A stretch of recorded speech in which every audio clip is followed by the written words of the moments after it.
Meet Susan Rabin. She's the author of the book entitled How to Attract Anyone, Anytime, Anyplace, The Smart Guide to Flirting, and the definitive book on how to meet people. Susan is the former coordinator of family living for the New York City Board of Education and has trained and supervised New York City teachers in sex education. She is a relationship therapist and an acknowledged expert flirt who has conducted seminars for thousands of people around the country.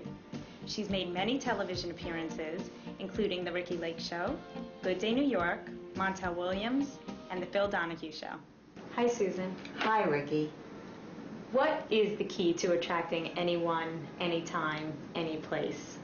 In a word, flirting. What comes to your mind when you hear the word flirting? When I hear the word flirting, danger, alertness, kind of feeling that like all your senses are like aware, like totally aware what's going to happen. It's kind of like, it's exciting. I think it's really exciting. And you? It means something totally different for me. It means like someone's really easy, you're an easy pickup, you're desperate just to get anyone, so you flirt. Playing. Dangerous, but it's fun. Flirting, game playing, you know, kind of like mind games. Kind of childish, I think, but it could be fun, I guess. To me, it's unintelligent and fake. What comes to your mind when you hear the word flirting?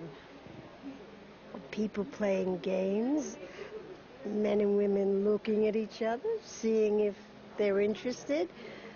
The kind of thing they did when I was a kid.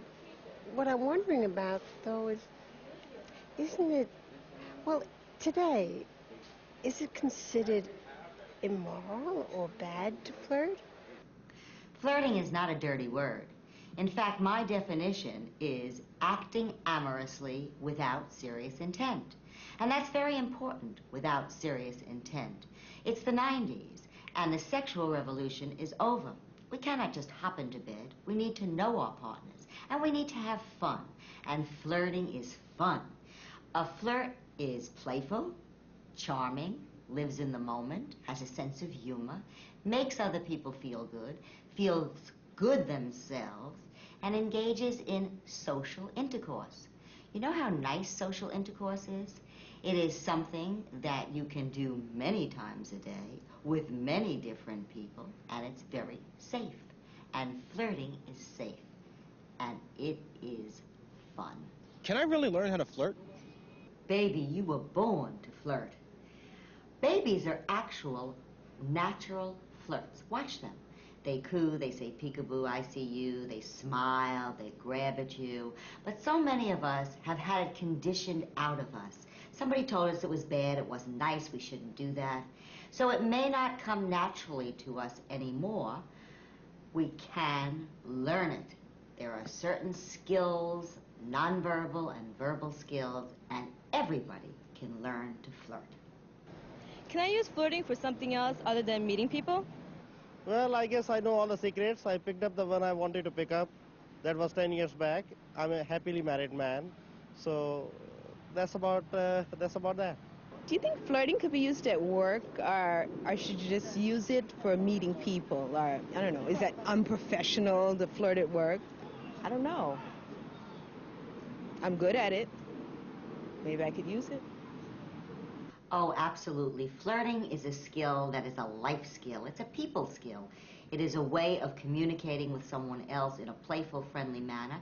And you can use it I've used it to get out of a parking ticket, or to get a raise, or to make a sales call, even a cold call on a telephone. And really, people are most interested in interpersonal skills and connecting with each other. And flirting allows you to be non-serious and enthusiastic and enjoy each other. The only thing is, in workplaces, you want to limit the flirt a little bit. Some of the signals, you do not want them to be very sexual, but you do want them to be friendly and playful. Flirting is a wonderful art to be used for everyone, all the time. I've always been kind of shy, so, I mean, it really isn't easy for me to start up a conversation to someone. What am I supposed to do? Well, rule number one is get out of the house. If you stay home and watch TV, the only one you're liable to meet is the TV repairman, if you're lucky enough for your TV to break down. Now, I know you don't want to go out every night of the week. Nobody does. But set yourself 2 or 3 nights that you can go out and find places that interest you. And that way, there will be interesting people that you can meet. And the way to build confidence is to go up and have a conversation. And after a while, you will find yourself more and more successful as you do it. Remember that being single is a numbers game. So you just have to get out there. Just do it. Let's say, okay, this is a problem I have. Let's say you're at a bar, okay, and you see somebody you like, a girl, a woman, and you're very attracted, but if you look over and stare at her, you know, you're gonna scare her off. So how much, like, you know, how much eye contact do you suppose? Do a lot of eye contact? That's my question. What I'd like to know, all right, Everything. what if you're looking at this girl, right, and she's staring at you back, and, you know, your eyes lock, and you're just sitting there, she's sitting way over there, and you're just saying to yourself, damn, I just want to, you know, go up and talk to her, and, you know, you can't, you know, what do? You know, I don't want to just go up there and, like, scare her away, keep staring at her. Self-esteem over here, you know? Yeah, well, you know. Well, eye contact is the #1 nonverbal flirting skill. And it's really important that you don't stare. Staring is an aggressive act in the animal kingdom, and people don't like to be stared at. So what you want to do is pretend you have a triangle on the face. And you look at the person's forehead, and you look at their chin, and you look over at the ear, and you catch the glance, linger a little, look away. Catch the glance, linger a little, look away. Almost like saying, I see you, you see me. And that is flirting eye contact. You're diffusing the stare, you're playing with the eyes. You don't want to have beady eyes or starey eyes or darty eyes or bedroom eyes, and you certainly don't want to have elevator eyes where you go up and down and up and down. And men, please keep your eye contact above the neck. It's really important. And then, you know, the second flirting skill, nonverbal, is a smile.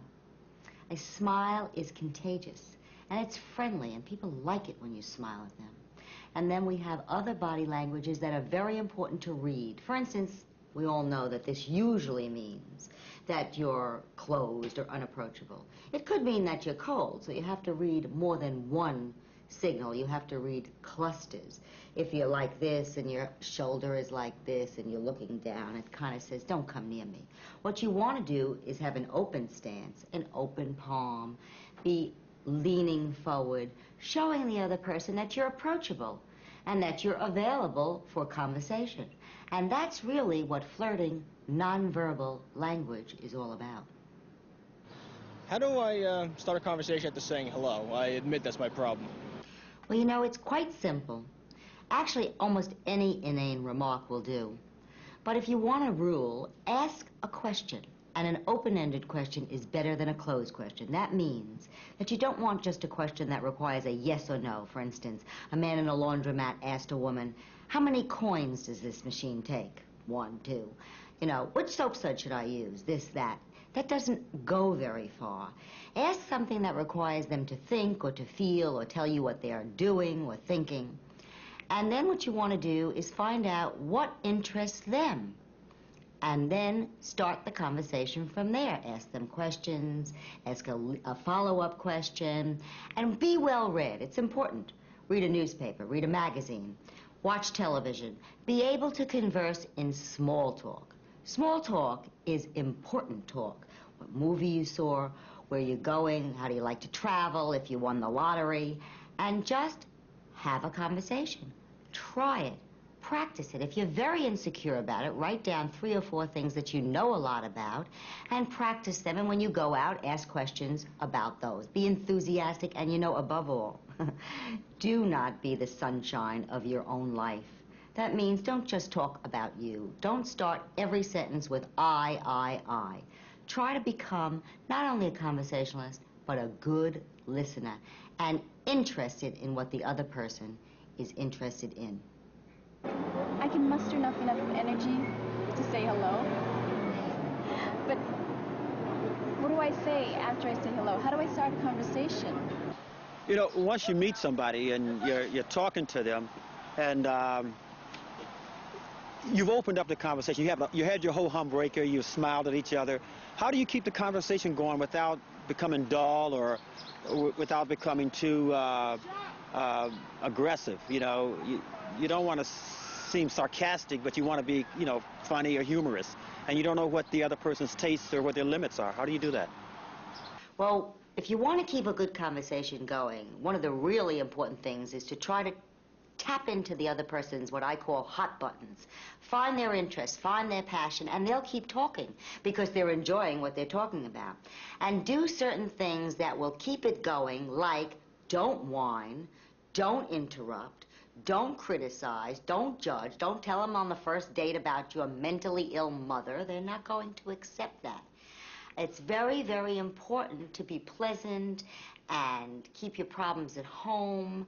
And you know what's also good? If you have a prop, like my ring is a flirting prop. It allows somebody to say, what is that? Where did you get that? Is that a flashlight? Does that see you home at night? Maybe it's a Captain Marvel ring. Or if I have a piece of jewelry, or I have a hat, or a book that I'm reading, they can talk to me about the book, or a shopping bag. Dogs are wonderful props. Those things will help keep conversations going because it shows you have interest and people can key in to your interests. I don't know, I guess I just want to know what all these signals mean, you know, like a girl just sitting there and, are you serious this is going on? I guess, yeah, about like signals, I want to know how, like, what a girl means whenever, you know, she's doing something. If I want to, like, approach her, I want to know what all these signals mean. I really don't know. Yes. How does one read and interpret or send signals? Well, you know, body language is an art, and women send off most of the signals. But unfortunately, men are thick, and they do not always get them, so men listen carefully. Some of the signals are stroking the hair, tossing the head, fidgeting, playing with jewelry, with your rings, stroking a body part, your own body part, leaning in, extending a palm, licking the lips, pouting, playing with the heel, hiking the skirt. There are various sexuality signals that have been proven and written up in sexuality journals. Now, men do the same thing. Kind of, they preen and they primp. They go like this. And they puff out the chest a little. And sometimes they have a pelvic tilt. Play with the tie. The money clip is a very good signal. But women and men do give signals, and they have a little sexual tension, and they fidget. And that's usually an indication that they might be interested. So aside from the other signals of crossing the arms, which shows no interest, or turning your body away from a person, or being stiff or unavailable, one should watch for these signals. And don't go over right away, because you may misread them. Watch a few minutes, look a few minutes, throw over a little eye contact, look away, smile, and if you think the signals are there, take a risk and go over. A lot of people are afraid to take the risk and go over because they're afraid they'll be rejected. But if they don't go over, they'll never know what could happen. I seem to always have like a lot of mixed signals. I mean, how do I present myself with someone? Mixed signals are a big problem. I know if somebody sends me a mixed signal, I don't want to take the risk and feel embarrassed. What do you think? Well, I think you're right. I think mixed signals are a problem, and I think at the beginning of most relationships, the signals are mixed because the people are confused. They're not sure. They'd like to meet someone, maybe they wouldn't. Maybe he should come over, maybe she should come over. So there's a certain amount of confusion. What you really need to do is study body language. Become a nonverbal expert and decide whether that smile is for you, whether that nod is for you, whether the open language is. Now, women send off a lot of the signals, and men need to learn to read them. And then if they think that most of them are right, then let them take a chance, take a risk, go over. Most people aren't rude enough, women or men, to say, get out of my face, or leave me alone, or you're a nasty person, I don't want to meet you. What they'll do is nicely, by body language or verbally, turn away, and then you walk away. But you would miss a lot if you didn't study and practice and try to learn the signals, and then take a risk and take a chance and go over and say hello to somebody. That's important. Suppose I'd like to see somebody again. Well, how do I go about it? What do I do? You know he's attracted, and you're definitely attracted to him. How do you get him to give you his number, or do you give him your number? I don't know, but, you know, I'd love to know, because there's some guys that just let them by. I didn't know what to do. I want to know, like, okay, when you're with somebody, okay, how do you say, like, goodbye so that, you know, you could leave everything on a good note, you know, so you could see the person again? Because, you know, you want to keep something going, you know what I'm saying? You know, keep a little something going for the end of the week, you know, that kind of thing. Well, one of the ways that you want to end a conversation, bring it to a close, and perhaps get a future date is to key in on something they said or did and compliment them on it. I might say to a man, gee, that was really interesting about your stamp collection. I found it fascinating, and I might even like to see it sometime. And then I would be more specific, or he would be more specific, and say, I'd love to see you again. It was such a lovely conversation. I had such a good time talking to you. Could we maybe have coffee next Thursday? I think it's important to make it a specific date. Too many people say, let me call you sometime, or can I see you sometime? This way you say, maybe next Thursday for coffee, or next Friday, take 1 or 2 refusals, give them your card, and it's always a good idea, particularly for men, to give a card with their home number and say, I'll call you or I'll meet you next Thursday. It was delightful to meet you. Close on a nice note, with a compliment, and with a specific place and time to meet again. You know, body language, how do I mean, how do I, you know, just the part of, the physical part of, like, do I make the first move to touch? Should I wait for them to touch me? The physical contact, and that always is difficult for me, so. Well, touch is a very touchy subject, and particularly for men to women. I usually say between the fingertips and the elbow is safe at the very, very beginning. You don't want to throw your arms around her or start to brush up against her and press your body against hers. Women are more slow to warm up to sexuality, and so a patient man is a successful man, and I think he could take his time. Wait for the signals. Wait for her to kind of brush against you or kind of touch you or get close to you and show you, indicate to you that she's interested in some type of intimacy. And that way you will have a signal that means, oh, I can come into her space and maybe I can hold her hand or brush against her. Women have much more leeway in this area than men. It seems that men enjoy the physical touch of a woman more, so she can be a little bit more aggressive on this front without him being offended. Actually, he'll probably like it. But just try to get in sync with the other person, and the intimacy will grow as you understand the other's moves. How do I take rejection? I mean, I can't really take it as well as others. I have a really hard time dealing with, like, rejection. I don't know what exactly, you know, I should do, how I should feel. Should I, like, stop? You know, I guess, yeah, it is a pretty hard time. Thank you. Yeah. Thanks, man. Rejection. One of the main problems people have, and it stops people from going out and meeting and taking a risk. But you have to understand that rejection is built into life. 9 out of 10 times a person will be rejected. And one man in my class had a good exercise. He put down 9 no's and 1 yes. And every time he went out and got a no, he crossed it off and he said, I'm getting closer to the yes. So you have to have a philosophy of rejection. You can't be a mind reader. That's number 1 rule. I mean, if a man likes a tall, thin, willowy, dark-haired woman, he's not going to like me. But I can't take it personally. He is not my type. I am not his type. And actually, he does me a favor if very soon on he moves on. So rejection can be a favor. And you go and try again. If it's not this one, it'll be another. In the singles world, it's a numbers game, and you're going to get rejected. Even beautiful, talented people. Do you know that Tom Selleck was #2 on the dating game and didn't get selected? So we all get rejected. We need to talk to ourselves and have a more positive attitude toward rejection. How can I better my luck? You can make your own luck by getting 3 A's on your flirting report card. And the first A is attitude. I give you permission to flirt, to get out of the house, and to enjoy yourself. The second A is to be approachable and to be able to approach. Make sure that your body language and your way of being says to the other person, I want to meet you.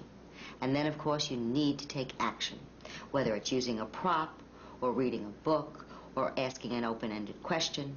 Take action. Give them a card. Do something. It's really important that you get out of the house, and then you're bound to be lucky. What do I do if someone's interested in me and I'm not interested in that person? Now that seems to be a pretty common problem. How do you let someone know you're just not interested, but do it nicely? Well, that is a problem. And many people have that problem. But flirts are not rude. They're not sarcastic. And they have no investment in making anyone else feel bad.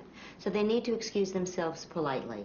And the best way is to just key into something the person said. It was nice talking to you. I enjoyed speaking to you, but I have to go now. I have to meet a friend. I need to meet somebody at the bar. I have a later appointment. I have a movie, or I'm going to the ladies' room. If they're pesty and they're really persistent, then you might say that you are in a relationship or you have a boyfriend, and that although it was lovely talking to them, you just have to go. And let them down as gently as you can, but you don't have to be nasty about it. Just walk away. Really would like to know, it always seems that I'm at the wrong place at the wrong time. You know, I would like to know what's the right place to like meet people, you know, meet the right guy, you know? Okay, where can I meet more people? Where can I meet more women that I want to meet? You know, people who I'd like to get to know. The best place to meet people is any place. And you really need to have many interests. In fact, I suggest that you put down 5 interests on a piece of paper. And if you can't think of 5 things you're interested in, you're kind of almost socially retarded. You need to develop them. Any place you can go, from A to Z, I could make a list, whether it is an acting class or a zoo or a craft fair or an organization. There are people all over. And when you develop all your skills and your ability to start a conversation, any place and every place is a meeting place for you. How could you flirt with someone totally out of your league? Someone that you really want to see? The big question. How do you meet somebody that you think is way out your league? The story of his life over here, that's all I gotta say. If somebody's out of your league, 2 things could be present. One, they're out of your league because you think they're out of your league, which means that your self-esteem may be low, that you don't think you're deserving of them or worthy of them, in which case you have to start questioning your self-esteem and your confidence and build that up. The other way a person could be out of your league is if somebody's extremely talented, rich, and beautiful, and they're just not traveling in your circles. In that case, if you really want to meet them, you have to use your ingenuity.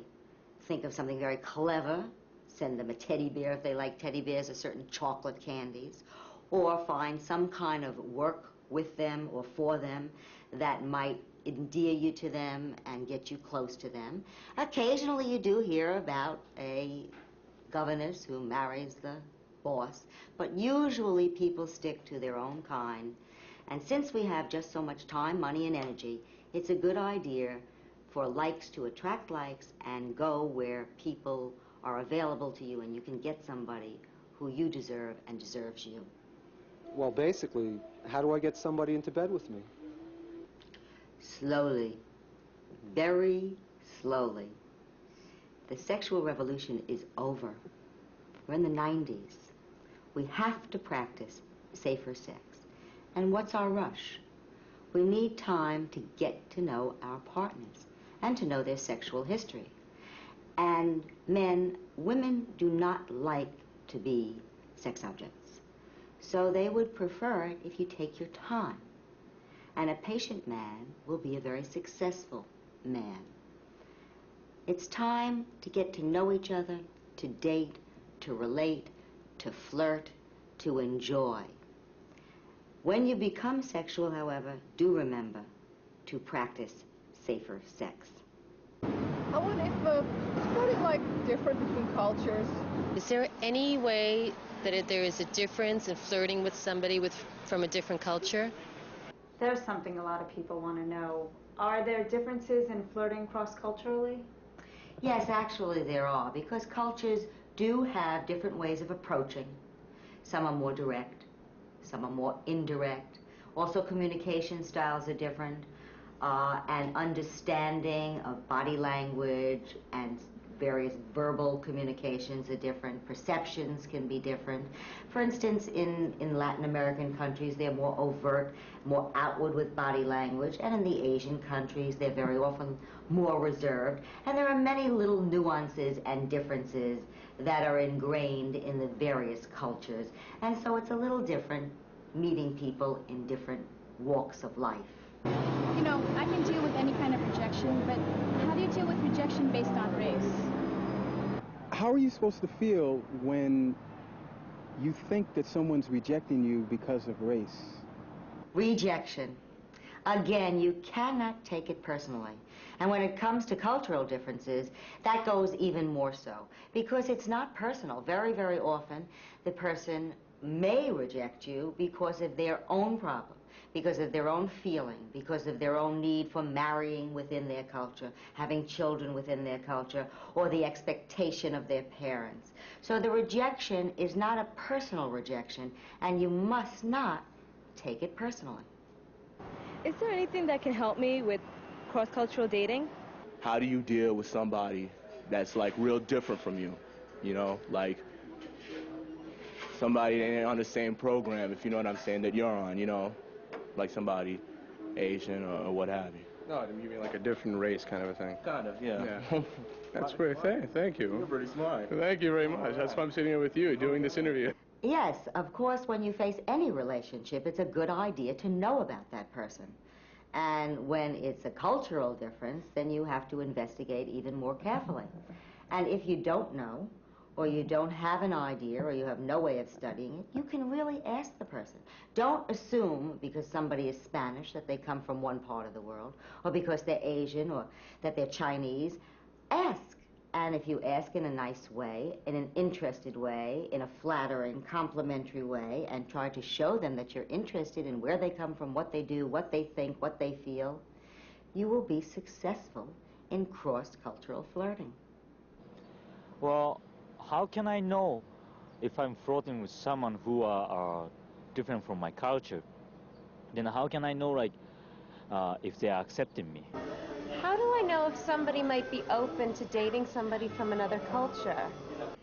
Well, acceptance in cross-cultural flirting is similar to any type of flirting. You need to read the body language, listen to what they say, pay attention to what's going on. It may take a little bit longer because you're not as familiar with the signals. But basically, if they're accepting of you, they will throw off friendly, flirtatious, interested signals. And if they're not, they will pull away. So you need to be careful and watchful of the signals. Personal space is very important when you meet somebody. And you have to be cautious and considerate and not invade. Uh-oh.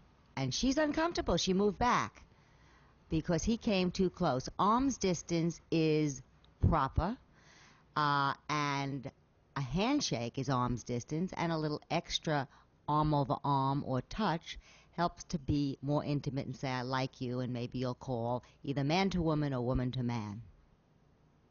This is their first date. They met through a personal ad. He poured her some Perrier. That's nice, polite, considerate. She lifts her glass, he lifts his glass. Her body language is leaning in, and so is his. It might be better if he mirrored exactly what she's doing with her arm on her chin, but at least he's in the same space as she is.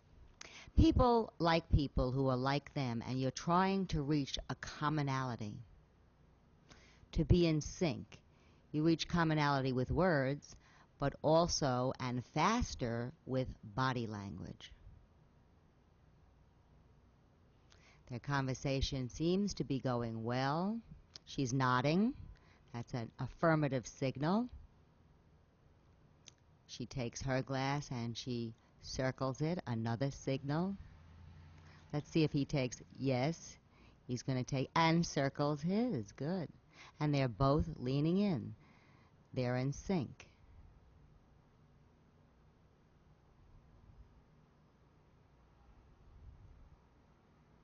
Nodding. Good. He nodded back. That's good. Now, you don't want to ape somebody and do everything they do because that makes them uncomfortable and it's contrived, but you do want to mirror. They're mirrored right now. She took a sip, he took a sip.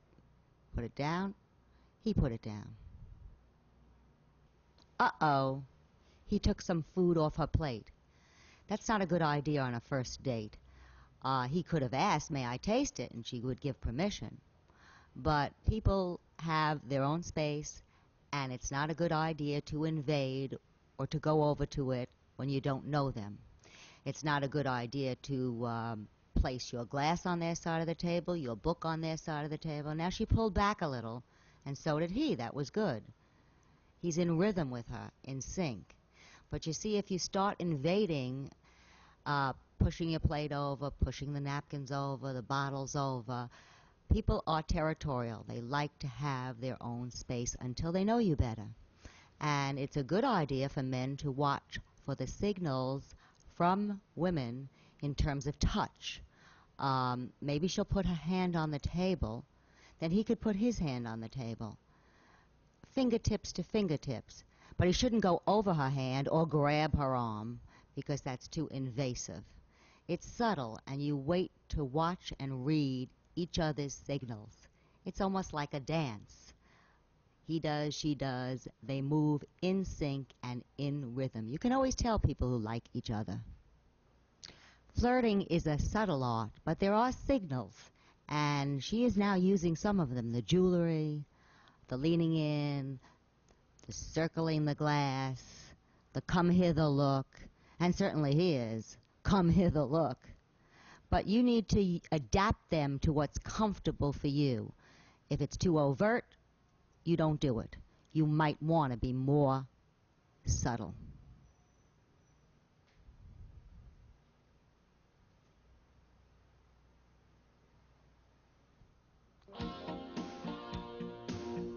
Tips for getting and keeping a conversation rolling. 1. Have approachable body language and a positive attitude. 2. Be the first to introduce yourself. 3. Reserve judgment. Give the other person a chance. 4. Ask questions about your surroundings or activities. 5. Don't talk only about yourself. Ask people about themselves. 6. Leave your troubles, complaints, and whines at home. 7. Give compliments sincerely and generously. 8. Be an interested listener. 9. Listen for key words and free information. 10. Make him or her feel appreciated and understood. 11. Make small talk. It leads to big opportunities. 12. Use a flirting prop to help get the conversation going. 13. Identify his or her interests and passions to keep the conversation going. 14. Show your sense of humor and be playful. 15. Don't take yourself too seriously. 16. Avoid heavy and value-loaded subjects at the beginning. And 17. Seek and share common interests and values. Now here are some suggestions for men. 1. Keep the conversation playful, not sexual. 2. Don't come on too strong. 3. Don't brag about past conquests. 4. Show a little sensitivity. 5. Don't tell her how important you are. 6. Be careful about touch. 7. Try to talk about how you feel. 8. Show respect and value her opinions. 9. Don't question women on age. 10. Show her you're listening to her. 11. Don't be afraid to ask for advice. 12. Don't use words like baby, honey, and sweetie. 13. Keep your compliments above the neck.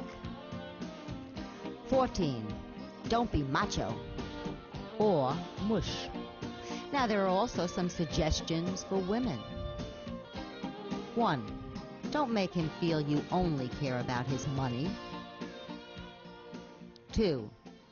Don't talk about your past loves. 3. Do be enthusiastic about your career. 4. Talk a little male talk.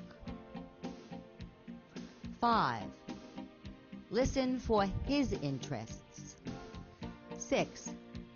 Don't ask him to call if you don't want him to. 7.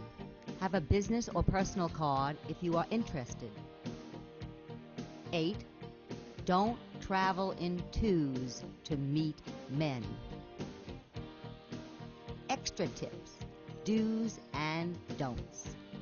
1. Flirts are never rude, sarcastic, or impolite. 2. Flirts try to make others feel good. 3. Flirts know that flirting is subtle. 4. Flirts carry a prop to start a conversation. 5. Flirts know it's a numbers game and accept no. 6. Flirts carry a business card not to miss any opportunity. 7. Flirts know how to take action. 8. Flirting is an action verb. 9.